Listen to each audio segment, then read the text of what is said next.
/heavy hockey. Now, get ready to talk hockey. Streaming from the Oilers Live Studio. Subscribe or follow today.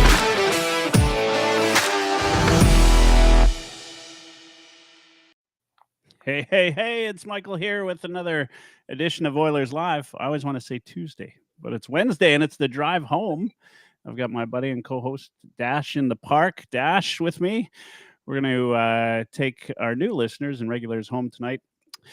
We are live on EdmontonSportsTalk.com. I always like to say special thanks to Dustin Nielsen, Matt Iwanek, Tom Gazzola, Lieutenant Eric, and the rest of the crew at Edmonton Sports Talk for that, the best of the Edmonton sports scene, for the opportunity for us to be there. And if you want to interact with us live, you can find us at youtube.ca or youtube.com/heavyhockey. All right, we're on. We're here. It's 5 p.m. Maybe you're stuck in traffic. Who knows why you ended up on this channel? But you're here and you're listening to us. We're going to talk some Oilers hockey. Of course, the Oilers are on a 3-game, safe to call it a heater yet? It's 12 points in 3 games for Connor McDavid. That's a heater. That's a heater. I don't know if the Oilers are on a heater yet, but hey, they're looking good. 6-4 in their last 10. How you doing, Dash? I'm not doing too bad. I got a promotion to co-host and buddy, so that's pretty good. Hey. And you know what? I guess, I don't know. All is right in the world again because we're good enough barely to be a team that can win 5-4. So, everything's lining up and smelling like roses. Yeah, I don't know. It's not a heater. It's an improvement, that's for sure. Nice to see some of the parts of our game aligning. That was a pretty dominant performance last night. I would say a good 55 to 56 minutes of it anyways. Bit of a brain fart in the third. They score on their first 2 shots of the flipping period, and all of a sudden Oilers be Oilering, and there we are, row. So pull it out in overtime. It's pretty tough to be disappointed when you beat the defending Stanley Cup champions. You take 2 points from them. Skinner stones the Conn Smythe winner in overtime, and we're walking away with 2 points. It's pretty tough to be disappointed about that. How you doing, buddy? Yeah, I'm doing all right. I mean, this is, I didn't look at it as an Oilers be Oilerin type of game. I mean, yeah, sure enough, No, just those 4 minutes. The 4 minutes. I don't know. It was unfortunate. Let's put it that way. But, I said to some people, that's why you get up 2 goals, right? So you have that opportunity, right? 2 goals is 2 goals. I mean, if the Oilers were the Oilers of, 5-6 games ago, it's a whole different. This team isn't built to be the early 2000 New Jersey Devils. This team is built to win 5-4 and outscore its mistakes. And that's exactly what happened. Let me ask you, because, obviously Oilers fans have got themselves into a, what's the best word? A tizzy, whatever you want to call it, about certain players. Public enemy number 1 all last year was Darnell Nurse. Skinner was on the hot seat, maybe still is. Ryan McLeod, and we'll talk about him. Sure. Look, Bouchard, people saying he was lazy, right? In fact, I heard one person say Draisaitl looked lazy last night. So, this is the team. I mean, this is how they win games. This is how they won games last year. Mm-hmm. And what do we want? Because the same things that we hate about some of these players are the same things that get us to a 5-4 game. Mm-hmm. When you look at this team, is there anybody that stands out right now that has got to go? That's got to go. Yeah, Broberg back to the AHL. Yeah, he's sitting pretty right now watching, right, from the press box. Yeah, I don't, I think it's just we're showing our depth. Like, if you look at who scored goals up until this point last season and who scored goals up until this point in this season for the Oilers this year, our depth is coming through, actually. Like, there's, at this point in time, Nuclear, Leon, and Connor were well on their way to, their career high seasons. And this year we're getting that 5-on-5 play. It's actually there. It's just unfortunately coming with some defensive plays where we shoot ourselves in the foot. Too many odd man rushes, average goaltending, average defense, and, some poor puck luck and some really bad luck, I think, is, what it really came down to. Everything's coming back to the mean, but what does that sorry, no pun intended, but what does that mean? We're coming back closer to that, and I don't think we're that team that went 18-2-1 down the stretch either, right? Like, everybody seems to use that as the measuring stick, but, like, is that even fair? But it's almost required right now, right? Like, the situation they put them in. Yeah, and I'm not saying it isn't. Right? Yeah. I think they've done a pretty good job to climb out of the hole what they could in the last 3 games. I mean, they should have done a better job of it on the road trip, no doubt about it. They got to get themselves back to 500. And we are extremely highly benefited by the fact that Calgary, Seattle, San Jose, and Anaheim really suck. Yeah, they're not taking advantage of a situation where they could run away with it, right? I think we're 5 points out of a playoff spot right now. LA, on the other hand, looking good. LA is looking really good. Yeah. I think this team put themselves in this situation. They're still, you go moneypuck.com or whatever, they're still less than 50% on those odds to make it to the playoffs. Some folks have already counted them into the playoffs. I think, 3 games, they've looked really good, but the fortunes of the Oilers rise and fall with 12 points in 3 games of Connor McDavid, right? Like, he's been back to being Connor McDavid. Where it scares me is what happens on the days he's not. What happens to... I mean, this team certainly goes along with him. Like I said, the depth's been there here and there, but it's all got to come together at the same time too. Like, I mean, Connor can't just not score and not play defense either. I don't know. There's a fine line and a happy medium there somewhere. Well, I'll tell you one thing that I love is, seeing a couple of guys like Hyman and Evander Kane hit the score sheet on a regular basis, tapping in goals. This team's got 5 guys with over 20 points now, and I don't even think the power play has started to 100% cook yet. We're seeing it. There's no doubt. So there's that. I think Nuge is a couple points behind 20 points. Like, these guys are getting, I mean, that's 6 guys with almost a point per game. And I mean, we lost the guy that's on pace for 50, and we were just fine last night. Yeah. Unreal, right? Unreal. And the guy that they replaced him with on the power play scored in his spot. Yeah. It's pretty good. Not too bad. I'd say it's all right. I'm happy. I'm optimistic. It's nice to see the Oilers back. I said once before, I could watch this team lose. I wouldn't want to do it all the time, but with Connor McDavid playing like that, like, it's enjoyable to watch, right? Now, obviously, I want them to get to the playoffs. That doesn't change. But watching Connor McDavid as elite Connor McDavid is just, it's fun to watch, and we're incredibly lucky to get that opportunity. Let's talk about something that has been a little bit of fun for me. I put out before the game last night, Ryan McLeod's going to have a breakout game.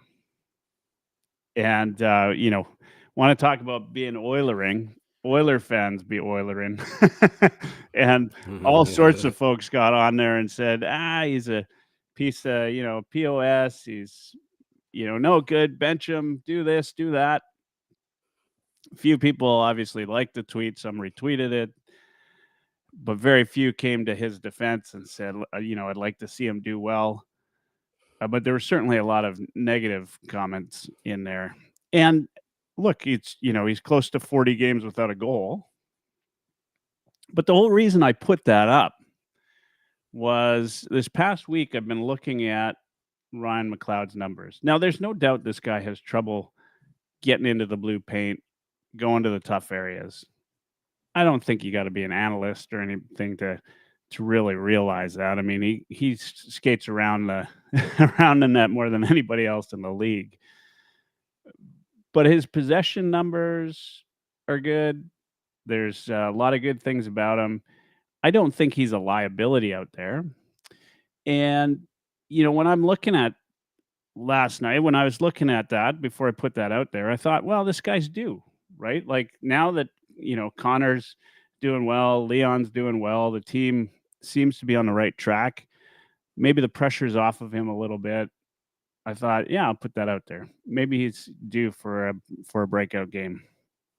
I spent most of the night watching him intently, much like a scout would watch a single player.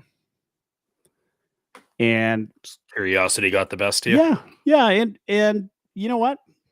I thought he had a hell of a game, other than the one goal that Colasar tips in, which nobody's given any credit to Colasar. That was a beauty tip. Sure, it was McLeod's guy, comes out of the corner, but that's one of 4 goals. He played 3 or 4 minutes though on the PK. 3 minutes, I think, just under 3. Played really well. His high danger chances were 5-1 when he was on the ice. Pretty good. He's in the blue paint. He had one there where he got a chance at tucking it in. He had a beauty pass to Derek Ryan, who puts it off the bar. Right? Like, the guy, and he had a couple other beauty passes too. But let's be honest, like he's playing with Fogle and Derek Ryan. I mean, he's not going to break out for a 4-point night or anything like that. Right? Like these guys, I think they did what they were supposed to do. I think we saw a good game from Ryan McLeod, and he was gifted some time in overtime. And I think for that reason. Weird. I think he had a good that's game. why? Yeah. I think Coach K saw what I saw. I think he had a good game. Coach K. I'm not going to call him Knob. Let me go look at this. I'm not going to So call why him don't Knob. maybe we should start with you defining what you think a good game is for somebody that's supposed to be a third line center. He had a good game. Every shift that I watched him, he was doing the right things, other than one shift. He had one shift. It was on a tying goal, and it was a hell of a tip by Colasar. Like 90% of the time, that just goes by that player into the corner. You should have been on him in the first place, in my opinion. Well, he also flew the zone on the goal by Amadio. No, he didn't. He was that was Janmark. Was it Yeah. on the second goal? It was Janmark on the second goal. I thought 2 of them flew the zone there when they were looking for the pass, but no, Janmark flew right by it. Didn't wait. Janmark, anyways, who was on, obviously got a goal, -2 on the night. Okay, so McLeod, you say has a good game. He played 16 minutes, so he played almost an entire period of hockey on the ice. He ends up 0-0 like he always does for points, -1, 3 shots, 1 hit. So he spent 16 minutes on the ice and he hit 1 person. And high danger scoring chances, you said, were 5-1. Well, like the irony in that, Michael, is that his high danger scoring chances could be 52-1. He's still going to get 0-0-0 on his score sheet. Spit out your coffee when I say that, because he can't finish. He can't produce. He's definitely Like- snake bit. Now here, don't get me Snake bit, wrong. dude? Don't get me wrong. No. Here. Don't Don't get me no, wrong. no, Just no, hold no, on. don't. Hold on. I'm not Snake saying bit's not right. that the guy doesn't deserve to be criticized, because prior to that, I've been the first one. I'm just saying he's due for a turnaround, and he had a hell of a game last night. Other than that one goal, he played a great I game. don't think he had a hell of a game. I think Yeah, he he had had an a good average game. game. For Ryan Yeah, McLeod, a third liner, he had a hell of a game. He got 0 points. What was he? And he was 7 and dashed. 2 And on you think the he had a hell of a 7 game? and 2 on the face-off dot as well. 80%. So, look, there's a difference between playing well and not playing poorly. You can sit there and tell me all day long that he had a hell of a didn't play poorly game. Don't sit there and tell me he had a hell of a game. Yeah, for He Ryan wasn't- McLeod, he didn't had a get hell of a game. point. He played He well. hasn't had a goal in 38 games. Do you ever play hockey with that guy in beer league that like he's so scared to cross the blue line that he just Ryan McLeod plays like a rover in slow pitch. Yeah, but he didn't last I'm going to night. be here just in He didn't case. last night. He did. No, he didn't. The closest he got to the net was in overtime. No, he was right there. He pounced on one in the blue paint, and he was up there a couple times. Where do you think? How do you think Derek Ryan got the puck? Ryan when he, McLeod with your ISO cam and Derek show me how many Ryan- times he just Oh, skated yeah, up no, he around the does that. defenseman. He does that for sure. But it was one of his better games, What? 100%. As I said, Came in on I'm not going to talk about any other game. Last night, he showed definite signs of improvement. He played well. Played a hell of a game. Played a hell of a game Yeah. or he played well? What's the difference? Well, they're the same A thing. lot. No, they're not. He didn't have a hell of a game. You're Retract that. You're trying to find played words well. for it. He played okay. He didn't hurt us. He didn't play poorly, but he didn't have a hell of a game. He hit one guy. That's not He didn't get an any points. indicator. He was a of, dash That's one. not an And he indicator just of skated who, around with the puck of a bunch anything. of times. He hit one guy. I mean, how many guys had hits last night? Nobody else can score if I just skate around the perimeter here. Like Ryan McLeod's game looked like the Knights' first minute in overtime. Hey, let's just skate around here and make sure nobody else gets the puck. And Ryan McLeod had one more hit than Brett Kulak, Cody Ceci, Connor Brown, Connor McDavid, Darnell Nurse, and Warren Fogle. I'll take Connor McDavid at 0 hits. Yeah, and 3 yeah. points. But I'm just saying, you're pointing out one hit. That's a hell of a game. You're pointing out one hit as being a factor in whether he had a hell of a bottom game. 6 player. Hit somebody. Do something. You're saying the best thing I saw. Now you're saying he's a bottom 6 player. That's the thing. What is it? Is it the hits or because he's a bottom 6 player? Which one? It's all of it. As a bottom 6 player, you need to hit people. Do you? You need to. Yes. All right. I think so. What about Fogle? Derek Ryan Drives a pickup truck. Does good on the PK. Yeah, he did great on the PK too. Ryan McLeod. He's been a big part of the PK. But he played 16 minutes. Derek Ryan plays like 9 minutes, and 6 of them are on the PK. He's like a specialist. I don't know. It's a 4th liner versus a 3rd liner. Bottom 6, fine. But I don't know, man. Derek Ryan had less time on the PK than Ryan McLeod last night. I'm not shipping him out of town, but he doesn't pass the eye test for me. Go watch overtime again. He's like looping around and behind the defense. I guarantee you didn't watch like, McLeod last night the way you're talking. I guarantee your ISOCAM needs to get recalibrated. I guarantee you didn't watch him. I mean, that's the easy way out. You can tell what everybody else has been saying for the last couple of weeks, and you're right. Route. The safe route is to say, yeah, he's a perimeter player. Last night he was not. He did really well. And did you hear what Ekholm said in his post-game interview with Ryan Rishaug? No. Our team needs to stop making these safe plays and doing like these chip outs and actually start to play hockey and create some offense and make the right plays instead of the safe plays. Good. There's a difference between right plays and safe plays. And McLeod, the best thing I saw to Ryan McLeod or anything to do with him was in the post-game show on Dustin Nielsen taking in for Tommy Gazzola, and somebody texted in, how is it that Ryan McLeod actually ever lost his teeth? That's funny. That is funny. Hey, look, I'm not saying he hasn't been a perimeter player. Last night he played a good game. On the perimeter. Played a hell of a game on the perimeter. He wasn't perimeter all night last night. Go watch, man. I did watch. Go watch. I guarantee you didn't right. watch. All right. We'll go watch a few shifts together after. Guarantee you didn't watch. All right. Agree to disagree. I don't know. We can do that. He hasn't scored in 72,000 games. Yeah, he's damn near close to 40, but he's done a lot of other things decent. And he did. I think he was rewarded with the game last night, getting some time in OT for sure. Did you not think that was a weird? Okay, let's talk about OT since you're there. I thought it was odd, man. Like now that's Knobloch's second OT.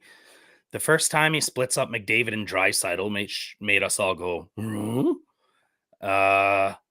As soon as he started this OT, you immediately texted our world famous heavy hockey group thread and were like, well, isn't this an interesting concoction? Right? As soon as you see Bouchard out there with those two guys to start this one. Bouchard's a very, very odd choice for 3-on-3 hockey. Bouchard struggles with defensive awareness and having a radar for high danger at 5-on-5 hockey. And 3-on-3 hockey is, I would argue, about 25% faster. Not to mention he's our slowest defenseman, and that's not even close otherwise. So, I mean, I thought that was odd for sure. Then it's odd that, Vegas just decides to play keep away for a minute or a minute and a half until those guys just give up and get off the ice. Nurse, Kane,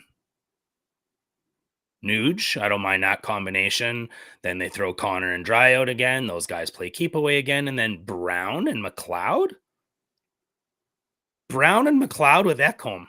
Like, do you think that somebody actually just heard Coach K wrong? Like he was talking with Stewart about the penalty kill, and they're like, oh, penalty kill? Yeah, let's go. And Brown and McLeod and Ekholm jump over. Like, what the hell was that? Yeah, I mean, like anything in PK or in overtime or anything like that, you play a hunch, right? Then throw Janmark out there if you're going to have a hunch on somebody. Last night? Maybe. I don't know. It's weird. I thought that was weird. I mean, I think that was maybe the most boring overtime I've ever watched. That's what I think. I mean, maybe the highlight of that overtime was Ryan McLeod driving to the net. It was, the most excited I got was when Skinner stopped Marchessault on the 2-on-1. After, like, Bouchard had two options in the first minute and a half to carry the puck in, and he shit the bed both times. It's like, here you go. Oh, there you go. I'm just going to turn the puck over. Nothing creative at all. Literally just skated in over the blue line and lost it. Had his pocket picked. I like Nurse out there with Draisaitl and McDavid in overtime. But look, I think Coach K is playing a hunch. Plays a hunch. Didn't work. Yeah. I agree, though. Bob's there. Bouchard, slowest D. How about Vinny? Yeah. Well, Vinny didn't. I'll take Vinny. I'll take Vinny in a foot race every time. Yeah. And Vinny's got a 75-foot long stick. Oh, there you go. Dursa just said exactly. Yeah. I mean, when your stick's 7 feet long, you can whip that thing around pretty quickly. You play the hunch in OT. There was nothing. I mean, the Oilers had nothing going on. Vegas was playing keep away. Was that their version of keep away then? Well, let's throw Brown. Like, Brown and McLeod are fast AF. Yeah, and they got a chance. They got maybe the least amount of finish combined on that team, but they got a chance, right? They got the puck. They got a chance. I felt like Knobloch lost a bet. And it was like, okay, if you lose this bet, you have to put the two most offensively inept players on your entire team out as a line. And it's the kind. McLeod, Brownie, jump over. I figure the one that gets the best view is Connor Brown. Like, we're talking about Ryan McLeod. Like, you go through Oilers tweets last night. Very few people mention Connor Brown. Mm-hmm. But there's a guy that's done jack, right? Like, nothing. I mean, I think Yamo has scored more than he did, by this time. Oh, probably. So The RV might have. anyway, Those guys aren't killing penalties. it was an odd overtime. I hope that they do something to change it. I don't know what they do, but one way or the other, I hope they change it. We'll, I think next year they have to. Like, teams are progressively like just doing this Vegas keep away scenario, right? Yeah, more against the top. Well, once you put those two out there, I think it's, I don't know. It's not hockey It's anymore, like warfare, right? Like, just go bunker down and throw on your helmets and hide behind the sand dunes until those guys go by, and then give it your best shot after. I don't know. It's, what can you do though? Like, I mean, those guys killed every team in overtime for four straight seasons. yeah. Some There's no more stranger lethal does combo. say, has Brown been responsible for a goal against? That's a good question. I mean, he hasn't been responsible for a goal for. And he's, Maybe one. and I don't know. I mean, I guess he plays more PK. He's kind of just McLeod again, Yeah. but a ginger. Yeah, I mean, the I two don't of them. Look, they both need I to don't get on mind the the Swiss score Army knife, but right? that's right. Yeah. Yeah. They have to. I mean, McLeod's on pace for Eventually you have to. 16 points and all assists. He's got to. He's got to get on the score sheet. Brown definitely does. You know, especially I wouldn't doubt them, especially for what we're paying him. Well, especially for what we're paying him, for sure. I mean, a McLeod 1.2, that's fine. I wouldn't doubt the McLeod's still nursing a bit of an injury though, too. You know, I think like there's one thing for McLeod playing on the perimeter, but I feel like there's an element of him like actually avoiding contact at times. And that's what bothers me about it, maybe, Michael. It's just the fact that like I see these little curl offs and tail offs where finish your check, go try and break out that cycle. Like, you don't always have to. Man, he might as well stand back at the red line and play rover. I'm not kidding. Like, that's really, I think, what he'd rather do. we know what he's capable of, which I think is a lot more than what we've seen. Maybe he's injured. I don't know. He's definitely been more of a perimeter player, I'd argue, this year than he has been in the past. Like, it's been noticeable. Maybe it's an injury. That is well, he funny. missed preseason. The tooth comment it was there for a little while. Yeah, I mean, that text was all time. Yeah, for sure. Vance Van Vander Van or somebody. It was a good one. Here's the thing. I look at Ryan McLeod and I think he'll turn it around. Well, let's hope it's not too late. But I think he's capable of turning it around, and I think last night was an indicator that he's on the way.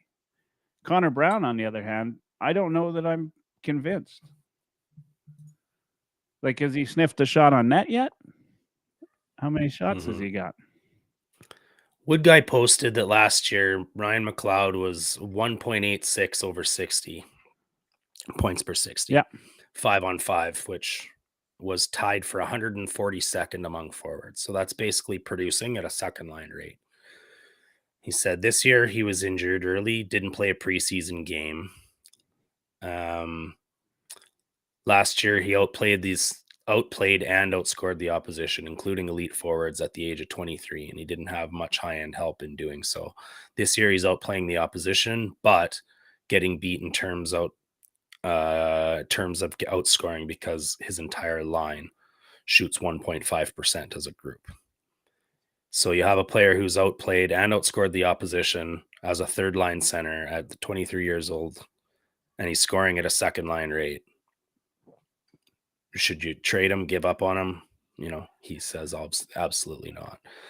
You know, and I read that before I talked to you, and I still took the stance I did. And I'm not driving McLeod out of town. I was more bent out of shape about you saying that he had a hell of a game, which I would still argue with you on. Look, he had one of his best games last night.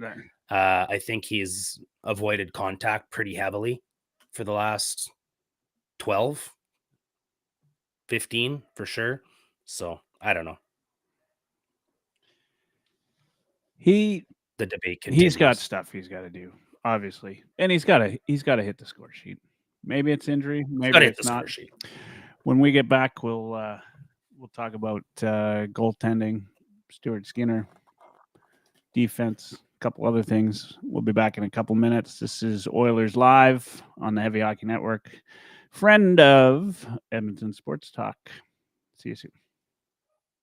Devin, Bruce, and the rest of the fantasy hockey hacks right here on Edmonton Sports Talk, Wednesdays at 9 p.m. Mountain, or tune in at youtube.ca/heavy hockey and make sure you like and subscribe.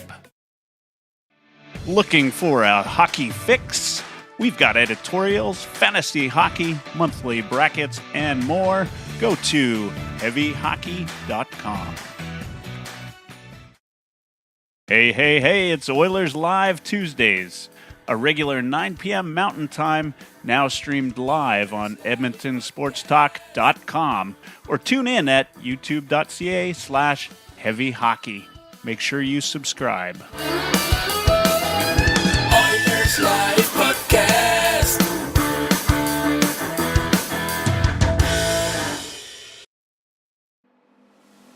Want hockey podcasts? Tough Call Podcast, 99 Forever Podcast, fantasy hockey hacks, and replays of Oilers Live. Available anywhere you get podcasts. Just search for Heavy Hockey Network or go to heavyhockey.com. That's right. We need your help. We need your subscriptions. Make sure you subscribe at www.youtube.ca/heavy hockey.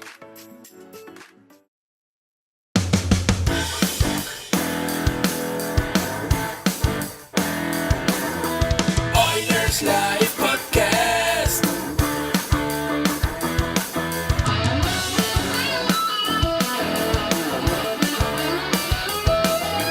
Oilers Live Podcast.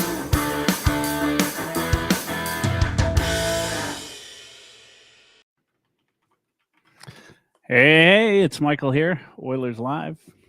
We're on the drive home. Find us at edmontonsportstalk.com. And also at youtube.ca/heavy hockey. How's this? Hey, pack your bags, Bob the goalie. Pack your bags. One guy. You better read the comment now. And it's a goalie. So it makes sense.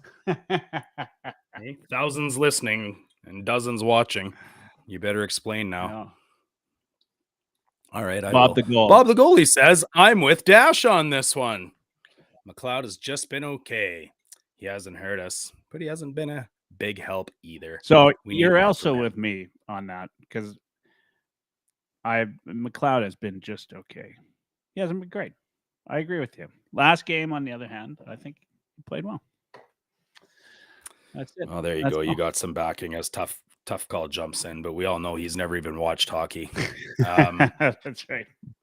You know, Bob also sent me a private text because he's a giant fan of Dustin Schwartz. And, you know, right after the shootout happened, I got a text from Bob and he said, you know what? That's why Dustin Schwartz has a job right there.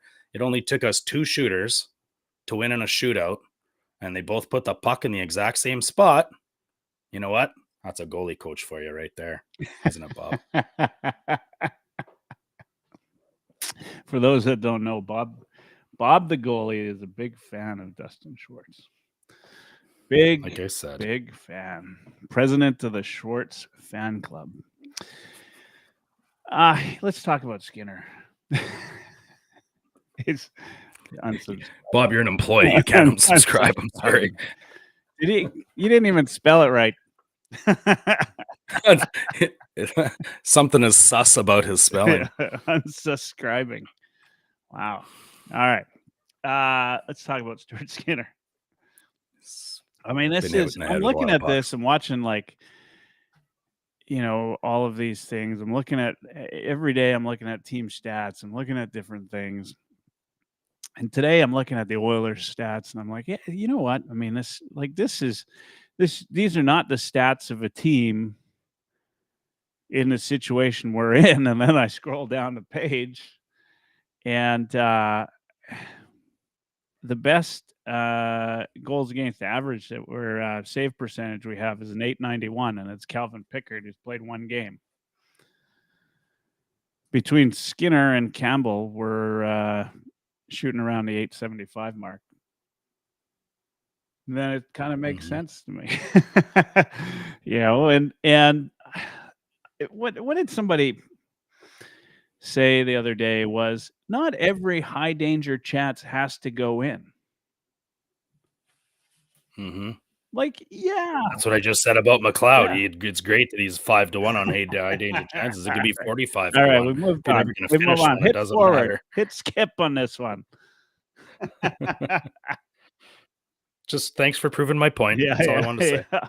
Continue, well, please. At least one of them needs to go in eventually. I mean, if it was Skinner in net, he'd have scored 5 last night, right? I mean, there's a challenge here. Now, what scares me about the Oilers getting hot like this is, which has always been the fear with this Oilers team at various times of, it's since in the Connor McDavid era is, everybody's upset. The team talks about doing something, and then the team turns it around because Connor McDavid and Leon Draisaitl decide it's time to turn it around. And then all of a sudden we forget that, hey, there's some deficiencies in this team. One of them is goaltending right now. I've thought about this. Like, did you think Skinner was great last year? Skinner is the type of goalie that will play right along the way his team will. Skinner is no different than any other goalie we've had in the last 20 years since Curtis Joseph. We've never had a goalie that can steal us games, roll us in the playoffs. Mike Smith did a couple times. Yeah, maybe in the playoffs, but not for a season. Not where like you're watching 82 games and you're like, we got a chance because our goalie could steal this one. We haven't had a goalie like that in a long ass time. Even Koskinen had stolen a game at least once. Once in his 3 years. Like, when's the last stolen game we've had? Maybe that one, the Koskinen against the Islanders last year. Like, I still remember it because it's like, holy shit, a goaltender won us a game, right? And maybe it was the shutout this year. I don't know. Maybe not. But I think like Skinner, like a lot of goalies in the NHL this year, go, or even recently in the NHL, not just this year, they go in along with how their team does. How does the Las Vegas Knights win a Stanley Cup with 5 different goalies? It doesn't really matter anymore. If your system is good enough and everybody plays the right way, you can have an average goalie and win. You can have an average goalie and win the Stanley Cup. We don't have an average goalie right now. He is, you know where he is? You know where he sits? We have an average goalie. 50th.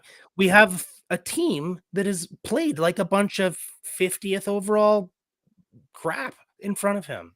We've had this argument. Fine, we're bringing it to the podcast. Here we go, because you and I have had this argument in private chats.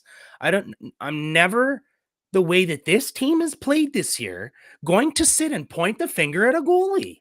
I'm not going to do it.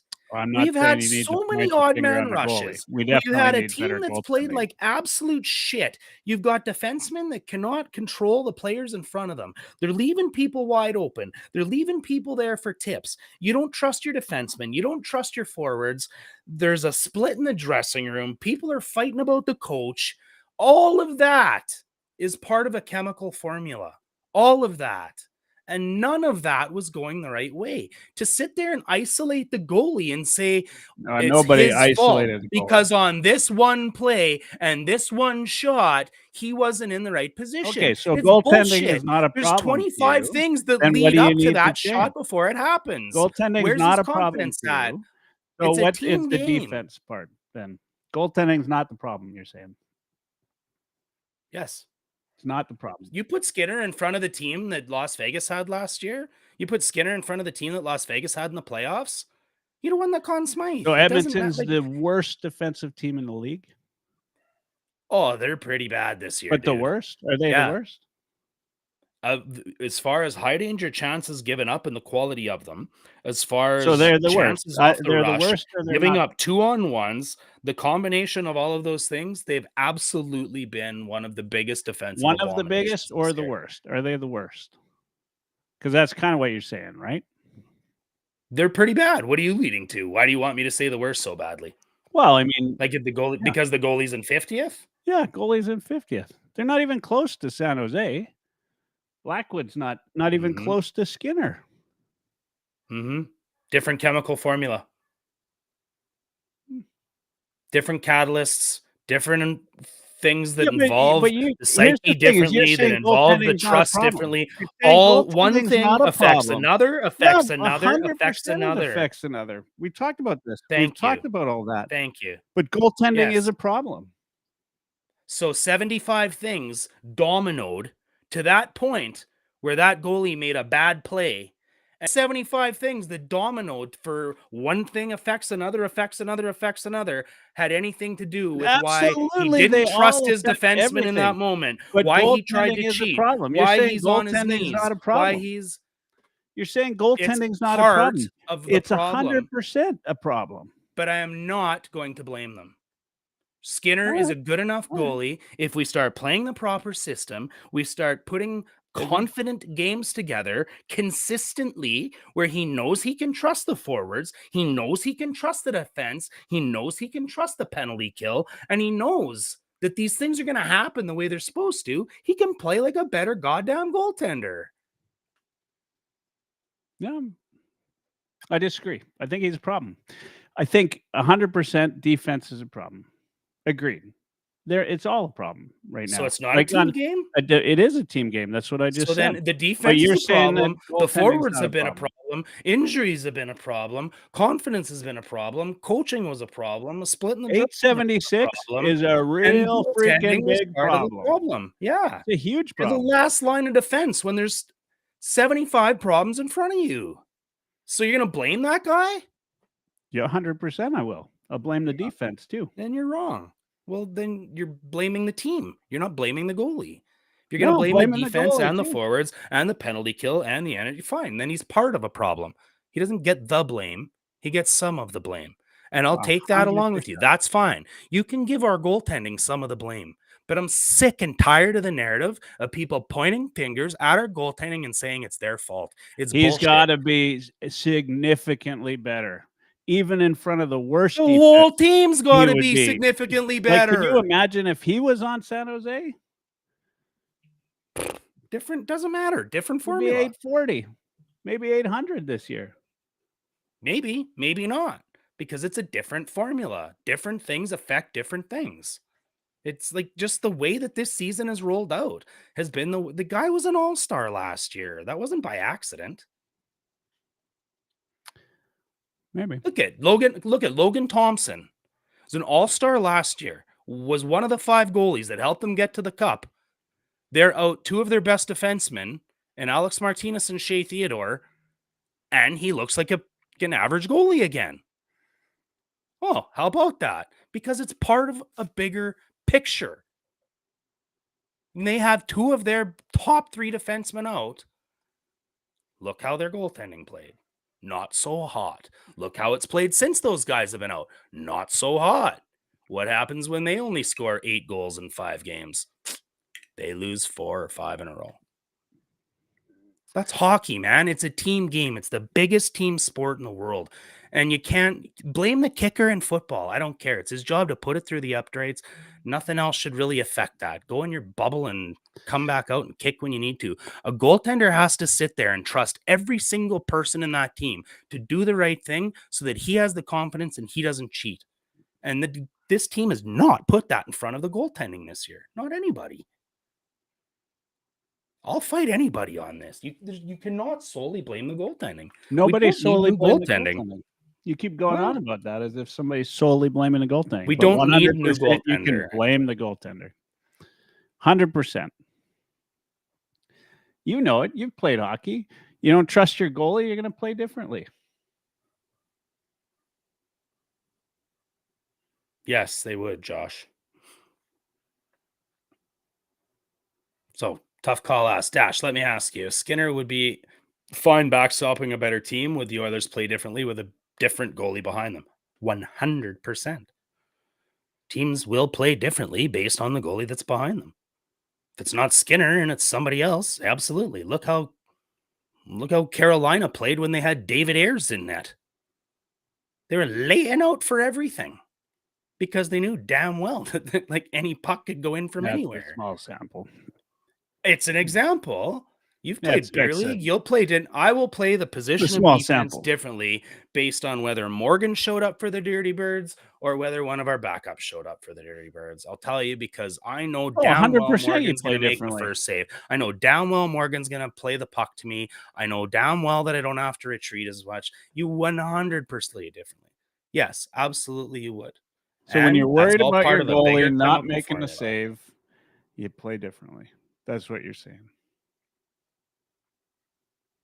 The defense will play differently if they don't trust their goalies. Yeah, 100%. All part of a team game, team dynamic. All part of a bigger chemical formula. One thing affects the next. We can't blame the goalie. Not solely. Nobody was solely blaming the goalie. There's sure a lot of people clamoring for a trade because we need a goalie.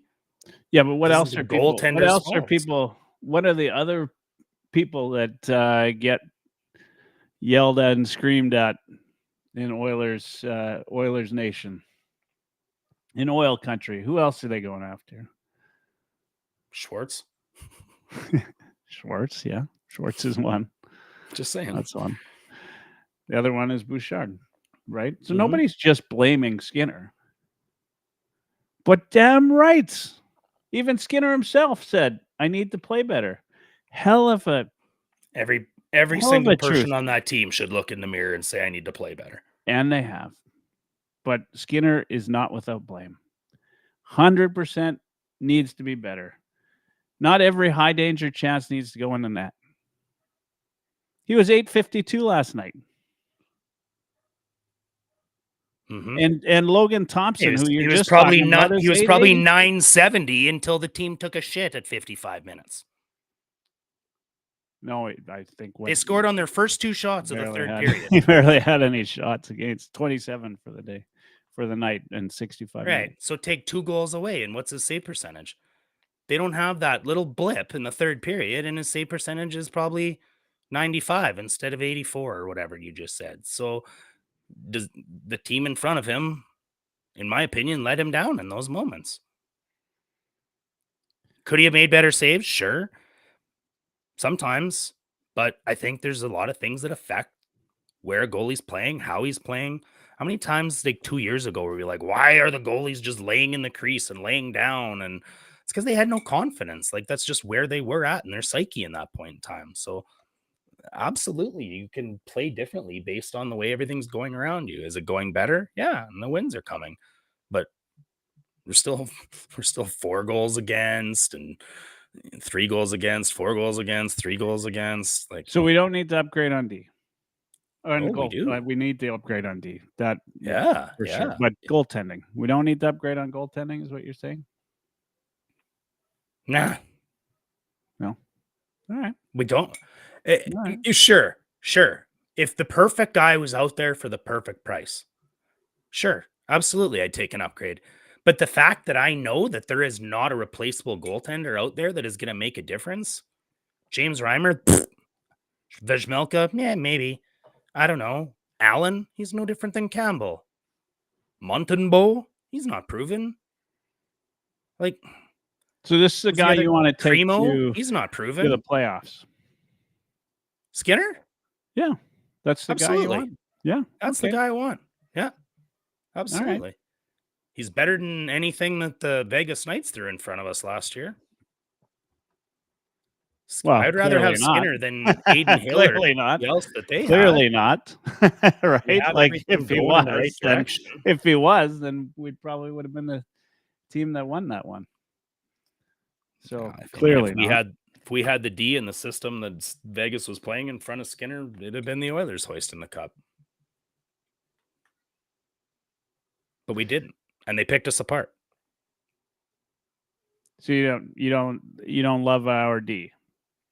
I don't love our Where D. would you upgrade on D? Find me the list of people that love the Oilers D. It's short.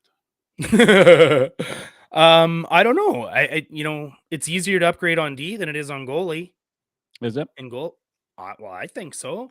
Where is there a team that's willing to give up? Like even Phoenix is right in a playoff spot right now.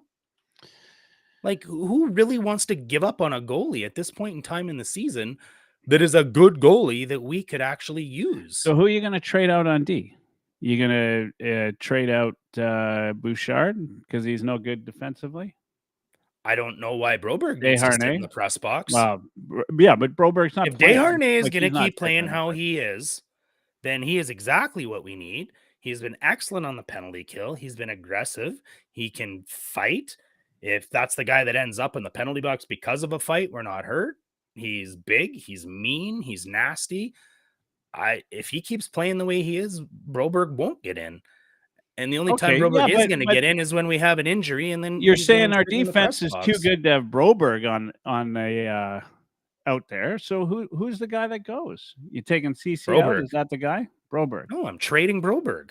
Okay, but who are you putting him in for? Who are you taking out of the lineup to put in this new guy? I mean, I think it's fairly easy. And then who it is? Desharnais as the seventh guy. What kind of players is available? It's so much easier than goaltending. There's a lot more defensive upgrades available than goaltending upgrades. I don't know who they are. I don't have an NHL scouting staff behind me. I mean, when you said it, like numbers, there's 7 defensemen on every team and 2 goalies on every team. So there's just a lot more to pick from and a lot more guys that I think you could shake out. There just isn't a difference-making goaltender that's going to come in and change the fortune of the Edmonton Oilers available and out there. Any goalie can catch lightning in a bottle like the Hamburglar in Ottawa or Binnington in their playoff run and Stanley Cup run. Right? You couldn't beat those guys in those moments. I mean, anybody could be in there and do it. Hell, I could be a goalie. I'm not sure you have the skills required to catch lightning in a bottle, but so who? Right? I mean, when you look at this defensive pair, I mean, who are you trading out? And Broberg's not playing. So who on the top? Desharnais. I already answered your question. Desharnais. Okay. He's fine to sit in the press box. He's a young guy. He can come in against players when you need the grit and your teams when you need the grit, when you need somebody to maybe step in and fight. But if you can get another, God forbid, I don't know how, but an Ekholm again, or somebody like that, where you can trade Broberg in a first or whatever and get that level of a defenseman where we've got Nurse, CC, Kulak, Ekholm, those guys aren't and another Ekholm. That's where you're saying like those guys are as available as goaltenders are available. Sure. Right? Like we lucked out getting Ekholm. Did we? Well, I think so. We gave up 2 those guys picks, just aren't Tyson available. Barrie. We did. I will give you credit on one thing, although we agreed on this one. Klingberg, who was a big, where is he now? Sitting in the doctor's office somewhere. Switzerland. Yeah, for sure. So yeah, maybe that guy. The thing is who are you going to get on defense? You're talking about a guy that we agree if he was available, then 100% let's do it. But look, some stranger says Allmark. If you could put Allmark in, is Allmark really, really, really, really that good? Did he really improve leaps and bounds? What did you say last time we were on there? Meet his full potential finally as a goaltender this season that Boston broke the NHL record for being the best team ever. Oh, that has nothing to do with Patrice Bergeron and that defense and the fact that they had everything rolling their way, that Allmark all of a sudden came out as being one of the best goalies in the league. That is literally proving my point. That an average NHL goaltender can step into a good situation and be a good goalie. An average NHL goaltender can step into a team like Boston. Well, they're the best team in the NHL history, and they will look like an all-star. That's why Allmark looks like an all-star. We could use an average NHL goaltender. Today, we do not. have one. I mean, he was an all-star less than 12 months ago. Doesn't matter. Jack Campbell was an all-star less than 24 months ago. I'm not ruling out that Campbell won't be back. Oh, Campbell's coming back. Well, and then For those sure will be he our is. goaltenders again, and either one of those guys will be capable of going on a heater. They both have the skills to get lightning in a bottle. They both have the skill capable, maybe not Campbell, to go on a run with an excellent team, an excellent system in front Why of them. not Campbell? If Campbell was Maybe it is an Campbell. all-star within I the just last think Skinner 24. has a better chance than Campbell. That's all I'm saying. Look, there are 10 amazing goalies in this universe. 10. We just need 10. average. No, we just 10. need average. Let me That's finish. all. We don't 10 have that. amazing goalies in the world, in this entire universe. After that, there is about 450 goalies that are about equal, that are all within about 2 percentile of one another. They're sitting in the A. That's why Binnington can come up and win a cup. That's why you can, because you just need to be that, they all have the skill. They're all within, it's about opportunity. It's about who's going to give you an opportunity. It's about ice time. It's about getting the starts. It's about what's happening with that team in front Binnington's of got you a when you 9-10 finally get the average. starts. So Binnington's got a 9-10 save percentage. what's your point? Different chemical formula this year. Well, he's the guy you're pointing out. Yeah, from the time when he won the cup. That year they won the cup. He was lightning in a bottle. They brought him up from the AHL. Nobody even heard of Jordan Binnington before they called him up from last place in January and went all the way to the cup final, proving that if you get any goalie from that 450 goalie range after the top 10 and you get him in the right situation at the right time with the right system in front of him, you can win a Stanley Cup. They've done it with Niemi. They've done it with... Look at the goaltending. That other than Vasilevsky, there hasn't been a stud goalie that's won a cup in 10 years. With the exception of 1 year, Binnington's been over 900 save percentage. What's your point? We need a better goalie. Binnington has had a different situation in front of him. Maybe we need in every single one of those years in St. Louis. Louis. I don't know. They had a competitive team. They had good defense. They played hard. They weren't the Edmonton Oilers that are built, literally built, to outscore their mistakes. That is how we're built. That is not how the Blues were built. It's a different situation. We have an average goalie, Michael. We do. Put a situation in front of him. Under what? How do you say he's average? He's not. There's nothing that indicates he's even average. What indicates that he's average other than you saying he is? What do you see that says he's average other than you saying that he's average? His career. He's played a year and a little bit. Mm-hmm. And he won at every level. Every year he's ever all these goalies have won at every level. Yeah. Mm-hmm. All of them have. So you're proving my point. They're all in that 450 range. Plug one in the right situation, and they're just fine. They're all average. They're all average. Every one of them. For top 10 goalies in the world, then the rest. They're all average. Every one of them. Pick one. Stick them in the right situation. Go to the cup. Done. We got one. We got two of them. All right. Giving up assets for another one. No need to blow anything for a goalie. No need to blame a goalie. Just play better. Play better in front of him. When we get back, we'll talk about the Oilers' upcoming games. This is Oilers Live, friend of the Edmonton Sports Talk. You can find us at youtube.ca/heavyhockey. See you shortly. I'm going to go hook up. Join Devin, Bruce, and the rest of the fantasy hockey hacks right here on Edmonton Sports Talk, Wednesdays at 9 p.m. Mountain, or tune in at youtube.ca/heavyhockey, and make sure you like and subscribe. Looking for a hockey fix? We've got editorials, fantasy hockey, monthly brackets, and more. Go to heavyhockey.com. Hey, it's Oilers Live Tuesdays, a regular 9 p.m. Mountain Time, now streamed live on edmontonsportstalk.com, or tune in at youtube.ca/heavyhockey. make sure you subscribe. Oilers Live Podcast.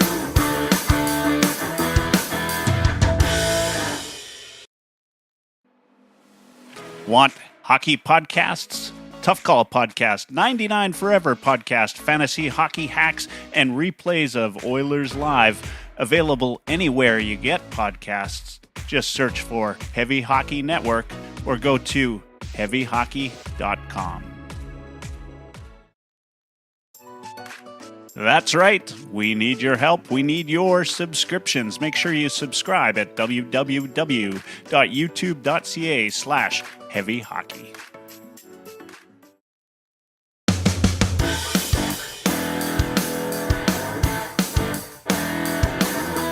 Oilers Live Podcast.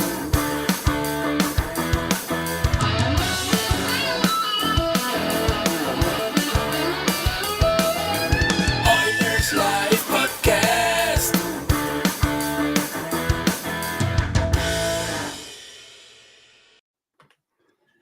Hey, it's Oilers Live on the drive home. 6 p.m. Just about that time in Edmonton right now. Most of you should be home by now. Right now in the NHL, give you maybe a couple updates. There are 4 goalies who haven't been scored on yet so far in 2 separate games. I don't know who's playing in Detroit, but whether it's Husso or Lyon, but they, hey, those guys seem to be getting it to go in front of their, all-star defense, right? Showing off for Patrick Kane. That's right. That's right. So, it's that, maybe it's a system. Maybe it's the defensive system. Different formula. Who Different knows? confidence levels, different formula. dressing room, different communication, different something in the coaching. water. Something in the water. Everything affects the next. That's right, baby. All right. Quaddy, good to have you on there. I'm not, I've seen you saying a couple different things. Look at the Canucks PDO compared to ours. Don't tell me goaltending is not a major problem. Well, PDO, I don't know, puck luck, but it's starting to. Yeah, so that just means Vancouver's been really, really, really lucky, which helps your goaltending, which is why Demko has better numbers. Quinn, you think Quinn's actually going to get 150 points? Like, there's a lot of things trending pretty high for the Canucks there for the first 15 games. Husso. Let's talk about Patrick Kane. You surprised? You went to Detroit? No, not really. Yeah, a little bit, maybe. Look, like he obviously loves playing with the Brinkat. There's clearly a relationship there. Detroit's a half an hour flight and a 4-hour drive back to Chicago. They're an average team that might trade him at the deadline if they're not in the playoffs. None of the contending teams can really afford what he was asking for. So this is a way for him to get onto a team that has the salary cap. And if they make it, great. If they don't, then like I say, he can go and demand a trade to one of those other teams he wants to play for. I think it's something to do with travel, right? There's very, very little travel now that Detroit's in the Eastern Conference. You go to a Canadian team or a Florida or a Tampa or anything like that, then travel becomes a much, much, much bigger concern. So I don't know. Yes and no, but not really. I definitely wanted to be out east. There's no doubt there. I was surprised he didn't go to Buffalo. Yeah, especially given what and where and what's happening to Buffalo, where they're at in the standings. I thought they would have tried harder on that one. And that's not to say they didn't try hard. I'm sure they gave it a go, and I figured maybe they'd find something to have that happen. If you found a magic mushroom and you ate it and it gave you the superpower to be an NHL hockey player for one season and one season only, and you got to go either play for the Detroit Red Wings or the Buffalo Sabres, who would Michael Hebert choose? Well, I'm the wrong person to ask. I'd actually go play in Buffalo. I think I would too. Yeah. I mean, Buffalo to me is weird. I've got like this certain like affinity for Buffalo because they kind of have gone through what we've gone through, right? They feel our pain. Yeah. Yeah. Like if there are two fan bases that should be able to understand each other, it's Buffalo and Edmonton fan bases. And not just that, but both cities are not in the desirable like, you know, like they are, you know, they're not in the top 10 of the league. Like you're not going to Miami, you're not going, you know. I was interested. This is funny. Of course, as everybody knows, we got Jeff Aid, friend of Oilers Live, and then part of the Heavy Hockey Network. Big Sabres fan. Last year, I got into it with him, and I love arguing with Jeff because he knows his hockey. He's passionate about it. And I said, like he was talking about Kevin Adams, and he was really pro Kevin Adams and about everything he did, you know, and I, you know, was questioning that. I said, I don't know what he's done specifically that makes him worthy of all this praise. Now,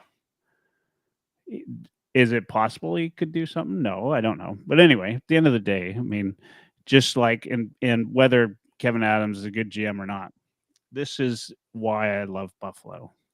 It's because 2 games ago, I go onto Twitter and Sabres fans are ready to show Kevin Adams the door. Right?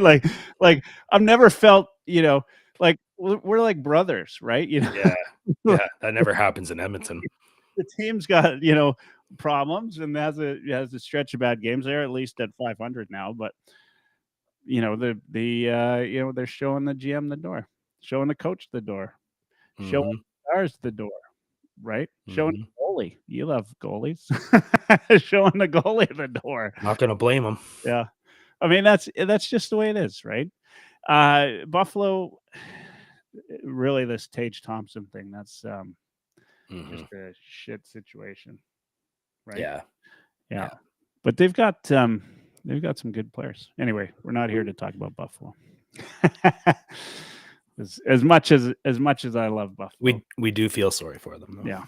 So you would also go play in Buffalo? Yeah, I would. Yeah, I just think they've got a younger team that's built better for the future. I guess I said 1 year though, so that's kind of doesn't really matter. Maybe I changed my answer. Sorry, Jeff. 1 year and I got to win a cup. I probably would go to Detroit this year. There's the cup part. If I had 3 years to do it, I'd probably pick the Sabres. Yeah. But I rarely disagree with Jeff. He does know his hockey. And, you know, I think what he would say is that, like, look at Kevin Adams. Sure, did he get lucky and get to pick first overall a few times or whatever? Yeah, I mean, there's not a lot of skill in that, but he didn't go and get antsy and bring in these players like I think Yzerman has. And ultimately, you plug up your cap and then you've got to do bridge contracts. And he's got every single core player and young player in that club tied up to long-term deals at very affordable rates, right? Yeah. Like they keep doing what they're doing. They'll be the Colorado Avalanche Stanley Cup team where nobody was making more than 6 or 8 million or whatever it was when they won the cup there, right? It's like when Holland ran the Red Wings, nobody was making more than 6 million. So you just keep piling more players in. I think Buffalo has that capability, but anyways, we're not going to talk about the Sabres. No. They're also saddled with the Jeff Skinner contract, which isn't Adams' fault. Right. All right. Oilers. Back to the Edmonton Oilers. Why we're here. Hey, what'd you think of the? Because I think I know where you sit here. Your thoughts on the officiating last night? I hate talking about officiating, but we got to talk about it. Obviously, if you're on Twitter or you're listening to Bob Stauffer, because everybody, it's got to be a radio thing. Because Rod Phillips was no different. I mean, if you were listening to Rod, you're employed by the club, home, man. Oh, you definitely are, but I mean, so are the Sportsnet guys. employed by the club. You know, they're not on the plane with those guys though. Like, I don't know. Anyway, what was your thought? I think when Stauffer has to sit 2 rows ahead of Draisaitl on a private jet, I'd be a lot Vegas more disciplined than Edmonton last night? I think that Vegas does it in a different way. Vegas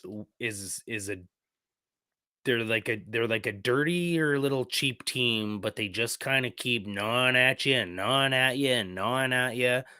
And none of it's so egregious that, it's that you could point at, more than a handful of things and go, wait a minute here. And the problem with officiating, and here I am being like everybody's savior tonight, Peter Pan, but I'm not going to blame an official. Again, this is like a giant... Well, and we won the game. A giant formula. Let me just use the same analogy since I seem to be going with it. If a referee called every single violation that happened in an NHL game, both teams would be fully in the penalty box. Neither player's box would have players.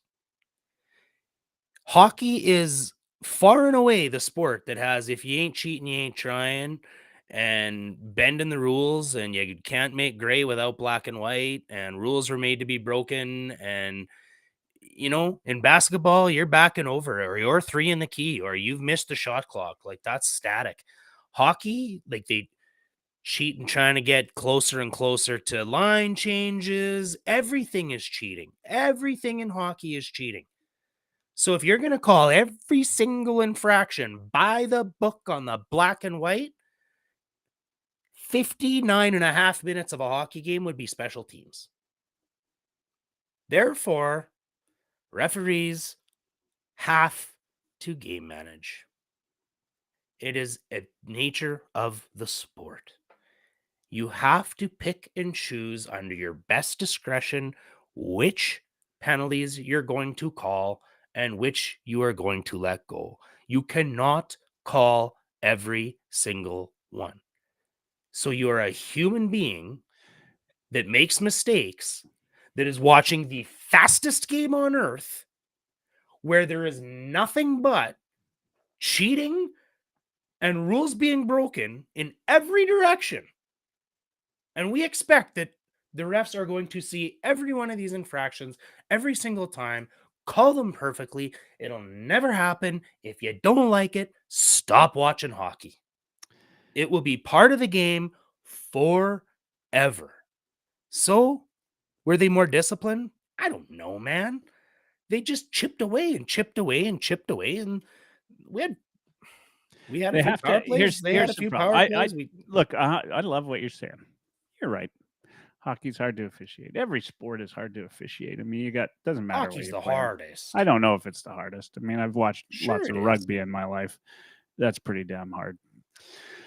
Hey, look, the thing that gets me going the most is I love what you're saying. They shouldn't call it all, but call it consistent. So if you call a hook. You don't think they're trying to? Well, maybe they are. You don't think what I do think they're doing, trying their best to be consistent? What I do think they are doing is they don't want to be like, they're not being consistent when it comes to guys. And this is not just a Connor McDavid thing, but when it comes to guys like McDavid, they're not being consistent. Guys where you have to hook and hold them in order to be successful, they're not being consistent. Now, Josh, I don't know if he's still listening. If Josh is still listening, and here's something where I agree with him. If they call every hook on Connor McDavid, especially with the Oilers power play, you think guys are still gonna hook him every time? No, they won't. They'll adjust. I think that's irrelevant. They will adjust, right? I think that every NHL official is trying to call every game as fairly as they can, given the circumstances in front of them. And if Connor McDavid I don't getting dispute. slashed 25% more than every other player in the league, it's because he's 30% better than everybody else in the league.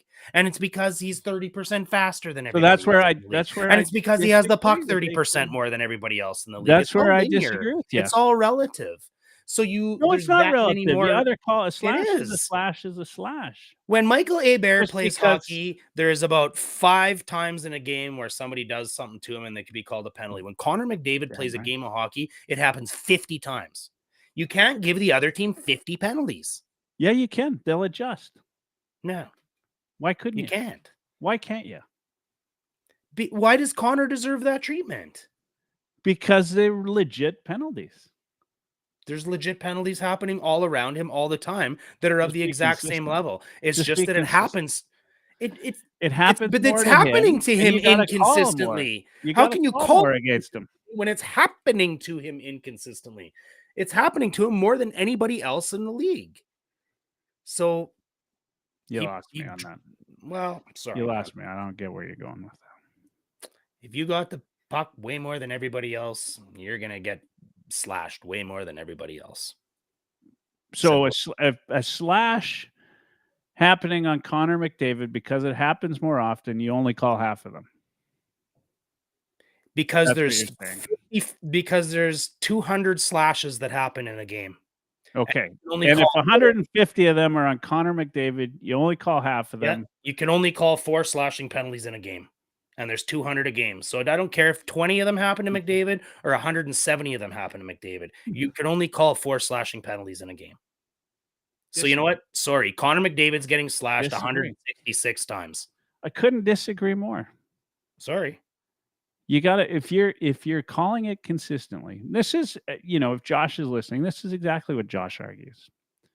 You call it and you continue to call it, or if Department of Player Safety, on another note, right, is more consistent in how they handle suspensions, etc. But if you call things, guys adjust, right? Like we don't see, why we don't see people like. Why does Connor McDavid deserve? We don't see people hanging on anymore because they started calling it on everybody, not just on Connor McDavid. They just didn't pick one guy in the league and go, "Oh, we're gonna everybody that's water skiing on this one guy, we're just gonna call him, and then the whole league will adjust." They started calling it on everybody, Michael. So I'm sorry, but there's 200 slashes that happen in a game. Go ahead, Bob. Jump on whatever chain you want, because there's 200 slashes in a game. And you're only gonna call the 4 worst ones. You need to pick the 4 worst slashes that happened in that game if you're going to call that. Disagree. And I'm sorry if Connor McDavid happened last night got slashed 75 times and none of them were of the 4 worst in the game. You're not going to get that penalty. You're not. The Oilers had the 4 worst, the 6th worst. Sometimes, yeah. Yeah. All right. I disagree on this one. I mean, we're doing a good job of agreeing tonight. Anyway. Not really. No. Agreeing to disagree, yeah. It's the only good job of agreeing we're doing, but all right. Yeah. Some stranger. Come on, who are you with, some stranger? Tell me now. Tell me you're with me. Well, okay, so he says it won't be 200 if you call them constantly. Sure, then break down on slashing penalties. And then guess what's going to happen? More high sticking and more hooking. And they're going to figure out a different way to cheat. And then you're going to have 200 of that infraction happening. And then you're going to have to pick the 4 worst ones of those. So it doesn't matter. Like I think guys will call every penalty. And because Connor McDavid's drawing more penalties than everybody else, it looks egregious. I hate watching it too, but it's just the way hockey is. It's the nature of the game. No, I disagree. I can't, there's no way in hell I can get behind that. Like if it's a penalty, it's a penalty. Call it the same all game. That part, dude, if you're water call the sport special teams. If you're letting water skiing go, it's not called hockey anymore. It's called power play. Then you just let it go. Right? In the sport game. Just make sure you can't call every infraction. You can't. You never will. No, there will be 25 too many men penalties. Be consistent. There'll be 200 slashing penalties a game. I've been cross-checked. Corey Perry gets cross-checked 200 times a game. Does he go crying and going, "Oh, there should have been more cross-checking penalties"? Right, I was going to go the because whole. he knows damn whole well that they freaking called the 4 worst episode. I was going to ones. go without mentioning that guy's name, and there you go. There you go. Well, it wasn't broken. It was just about his play in the Broken. crease. Not about Oilers his play got anywhere 7 else. games at home coming up. We got Yep. 9 minutes left to talk about these 7 games. Let's disagree about them. Yeah. let's. The Just taking Oilers, the counterpoint no matter what now. Well, as you should. The Oilers are 8-12-1. 4 games to get the fake 500. Mm-hmm. Winnipeg, that's not going to be easy. Right? I mean, then they got Carolina. They really have, like... It's not an easy schedule coming up. Yeah. I mean, so they're playing in Winnipeg. That's the only away game. Come back to Carolina, Minnesota, New Jersey. We see Connor Bedard in Edmonton for the first time on the 12th. Then Tampa and Florida, which they didn't have any success with. It's not an easy schedule. Mm-mm. What do you think? 7 games until middle of December, and then they've got an away stretch. How important is this part of the season? Is it everything? No, not anymore. But there's zero room for error. You know, I mean, is it everything in terms of if they lose 7 of the next 9? Is it over? Yeah, probably. I'm more thinking of, like, is it everything? Because this is, like, we're at home for most of this. And then it's a stretch, like, it's a good stretch of away games. Yeah, I mean, and this is not just that, not just being home, but this is that stretch where the Oilers haven't had a back-to-back. Right? Like, this is potentially, as far as schedule goes, the easiest stretch they should have. Not necessarily teams, right? Like, there's some good teams in there. They should be able to beat Minnesota, Chicago out of those ones, but the rest of those teams are damn hard. But this is a home stretch. Like, how important is this? Like, they got to come out of this, I think, out of this stretch, like 1, maybe 2 games over 500. Ugh. Like, which we're That's talking a stretch goal for me. I don't know, man. No? I don't think they need to. There we go, disagreeing again. I would say, oh, you mean 500 in those games or be 500 on the season? Let me clarify. I mean 500 on the season. Like, No, I that's a think stretch goal, there's 7 games. I think they need to win. I think they need to win 5 of the next 7 because they're going on the road. They're still not 500. Well, they won't be 500, but if they don't win 5 of the next 7, like, think about that. Let's say they win 5 of the next 7. So they're at game 28. Yeah, that would make them 13-14-1. Yeah. So, and an extra 10 points. For you to say they've got to come out of that above 500, that means maybe above 500. Above 500 might be a 7. little bit too much. So to say they've got but to they've win, got to win 5 of win. They got to win 5 of 7. They have to. Like, this to me, like, I think we said it before. Like, they're still under 50% odds to make the playoffs. And so you got, like, if you think about from an odds perspective, they got to be over 50%. I mean, they were over 50%, and then they won a game, and now because of that, they're under 50%. So I mean, it's the whole league that is involved too, right? Everybody else around them won, and all of that. I mean, it doesn't help that Vegas pulls out 2 points. Exactly, 2 losses. Exactly, right? So, like, all that stuff matters as well. Look, you know what? Here's what I'm looking at. Winnipeg. Fine, let's just go bang that drum, play the Jets. Then we don't play again until the 6th. November 30th to the 6th. 5 days off with a new coach. That Carolina game will tell us a lot. A lot. It better. If we can't come out, look, we're already first in the NHL in first period goals scored, which is a whole nother like bizarro world thing about the Oilers this year, because generally we can't start games. But here we are, like all of a sudden in our worst season we've had in how long, leading the NHL in first period goals. Like bizarro. But we come out against Carolina with a steady, consistent effort, and we win that game, and we can do that against Minnesota and New Jersey, then we can have a hiccup against Tampa or against Florida or something like that. But like then we can hit that rhythm, right? We play on the 6th, the 8th, the 10th, the 12th, the 14th, the 16th. NHL players love that consistency. Right? Oh, yeah. Same patterns, going to bed, getting up, the day off, the morning skate, everything will be exactly the same. So, I know there's an afternoon game in there, but outside of that, that should get us back to what we need. That should be okay. 5 out of 7, 4 out of 7, whatever that is. Maybe it's 10 points, even if it isn't 5 out of 7, right? Maybe it's whatever, 3 and 2 and 2. Get those points out of there, then hit the road with that consistency, that confidence. Get to Christmas. If you can get to 500 as a team by Christmas, then we're okay. Then we're back in this. Yeah, we're still in it, but then we're still in it. We're still in it. I think they need to go 5 and 7. Anyway, we 10 points. We spent too much time talking about Ryan McLeod tonight, but it was fun.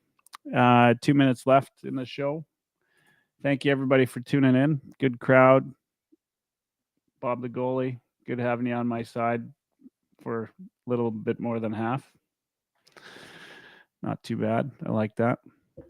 Hey, before we go, February 24th, February 25th. February 24th is the Battle of Alberta, but it is also a night that we're going to do the Heavy Hockey Showdown party, all in favor of the Sexual Assault Center of Edmonton. And then February 25th, we're going to get on the ice, play a little charity hockey game. And so I look forward to seeing y'all there. I'm going to be there. We're going to have some fun. I'm going to let Dash close the show tonight. Everybody else have a great time. Love you all. Thanks for tuning in. Make sure you hit subscribe. Go ahead, Dash. You're on. Less than a minute. Close it off. We will. I don't know. I see people scoring or fighting in the chat, and anybody that thinks that you beat me in this argument today, they're wrong as well. So, hey, buddy, appreciate this. You know how much I love doing this with you. So, let's just keep doing it. Hopefully the Oilers keep this streak going too. 3 in a row, baby. And 5 out of 7. Sure. Let's take all 7. 10 game winning streak. Let's go.